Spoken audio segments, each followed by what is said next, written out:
Hello लोगोफोर, नोंथांमोनखौ नायजाया YouTube चेनेलाव फिन खेबसे बरायफिननाय जाबाय। लोगोफोर, दिनै आं नोंथांमोननि सिगाङाव आथोन बिगियाननि मोननैसो टप 10 सोंनाय फिननाय कुइसन एन्सार लाना फैलायबाय। जुदि नोंथांमोना बैफोर कुइसननि एन्सारखौ हायोब्ला कमेन्ट खालामनानै खिन्थाब्लानो जाबाय। फैदो बिदिब्ला गोबाव खालामालासिनो दिनैनि कुइसन एन्सार भिडिअखौ जागायदिनि।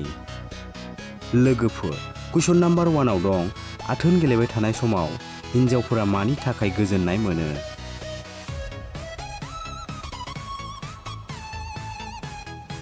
बिनि एन्सारा जाबाय हौवानि आथोन सोलाय बखलाय खालामनायनि जाहोनाव गोजोननाय मोननो हायो। लोगोफोर, कुइसन नाम्बार 2 आव दं, हिन्जावफोरा आथोन गेलेयोब्ला मा समाव थाफ्लि सेमा सेमा मावजायो?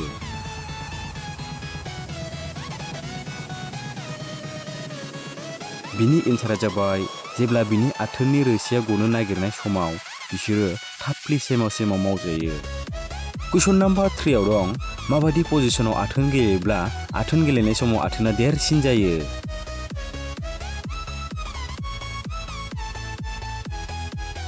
बिनि एन्सारा जाबाय जाय पजिशनाव आथोन गेलेनानै देन्थाया खस्थ' मोनो बिब्दि गेलेयोब्ला आथोना देरसिन जायो।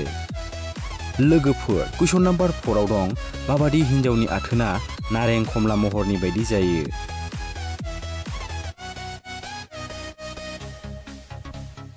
बिनि एन्सारा जाबाय 35-40 बोसोर बैसोनि हिन्जावनि आथोना, जायनो सामफ्रामबो आथोन गेलेयो। लोगोफोर, कुइसन नाम्बार 5 आव दं, आथोन गेलेनायनि सिगां मा खालामनाया जोबोद गोनां?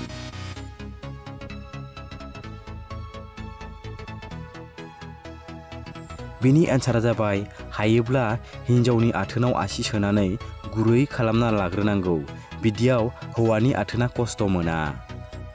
कुइसन नाम्बार 6 आव दं, माबादि पजिशनाव हिन्जावफोरनि आथोना गोरा जायो?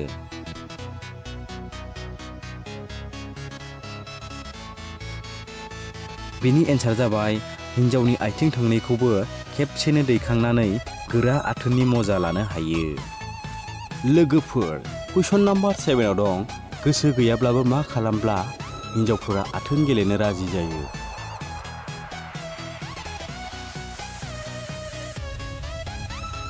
बिनि एन्सारा जाबाय हिन्जावनो बिनि मोजां मोननाय गिफ्ट होनानै आरो अननाय मोजां मोननायजों हिन्जावफोरखौ राजि खालामनो हायो।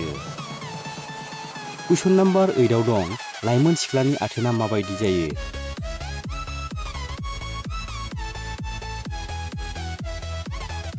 बिनि एन्सारा जाबाय गोरा आरो समायना गलाब बिबार बायदि जायो। कुइसन नाम्बार 9 आव दं, बेलेग हौवाजों आथोन गेलेनाय हिन्जावखौ माबोरै सिनायो एबा माव नायनानै मोनथियो?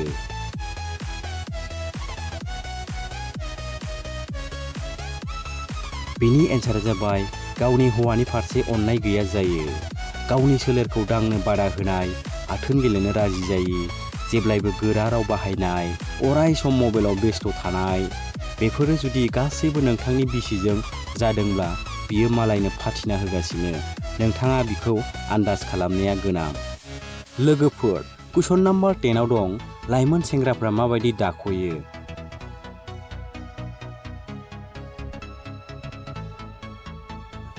बिनि एन्सारा जाबाय बिसोरो मालाय हिन्जावनि आबु आरो आथोननि महर गोसोखांनानै दाखयो, गाज्रि भिडिअ नायनानैबो बांसिनानो दाखयो। लोगोफोर, दिनैनि सोंनाय फिननाय कुइसन एन्सारा बेनोमोन। जुदि नोंथांमोना नायनानै इन्टारेस्ट मोनदोंब्ला अन्नानै भिडिअखौ लाइक खालाम, लोगोसे चेनेलाव गोदानै फैदोंब्ला चेनेलखौ साबस्क्राइब खालाम आरो भिडिअखौ शेयार खालामनो दाबाव। लोगोफोर, नोंथांमोननि सिगाङाव थाबैनो आथोन गेलेनाय स्ट'रि लाना फैगासिनो, नोंथांमोना जुदि खोनासंनो हांखुर जानानै दङब्ला नेनानै थादो।